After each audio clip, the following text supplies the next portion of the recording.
Ursa భూములపై మాజీ MP Kesineni Nani X వేదికగా స్పందించారు. పెట్టుబడుల పేరుతో ప్రభుత్వ భూమి దోచుకునే కుట్ర అంటూ గళమెత్తారు ఆయన. ఎంపీ కేసినేని చిన్ని, ఉర్సా అబ్బూరి సతీష్ భాగస్వాములని చెప్పారు.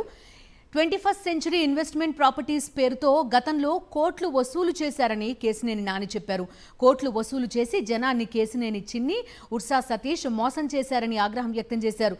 ఉర్సా వెనుక డీల్ను బయటపెట్టారు మాజీ ఎంపీ కేసినేని నాని.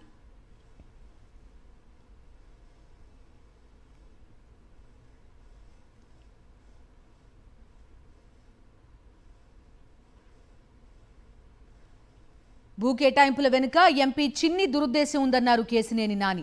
విశాఖలో 60 ఎకరాల కేటాయింపు వెనుక కేసినేని చిన్ని పాత్ర ఉందన్నారు. బినామీ పేరుతో ప్రభుత్వ భూమిని దోచుకునే కుట్ర జరుగుతోందన్నారు. ఉర్సా క్లస్టర్స్ కేవలం కొన్ని వారాల క్రితమే రిజిస్టర్ అయిందని ఎక్స్లో తెలిపారు కేసినేని నాని. ఉర్సా కంపెనీకి ప్రాజెక్టు చేయగల సామర్థ్యం కూడా లేదన్నారు. ఉర్సా అబ్బూరి సతీష్, ఎంపీ చిన్ని క్లాస్మేట్స్ అని కేసినేని నాని తెలిపారు. ఎంపీ చిన్ని బిజినెస్ పార్ట్నర్ అబ్బూరి సతీష్ అన్నారు. ఉర్సాకు భూ కేటాయింపులను రద్దు చేయాలని కూటమి ప్రభుత్వాన్ని డిమాండ్ చేశారు. ఉర్సా స్కామ్లపై సమగ్ర దర్యాప్తు చేయాలన్నారు కేసినేని నాని.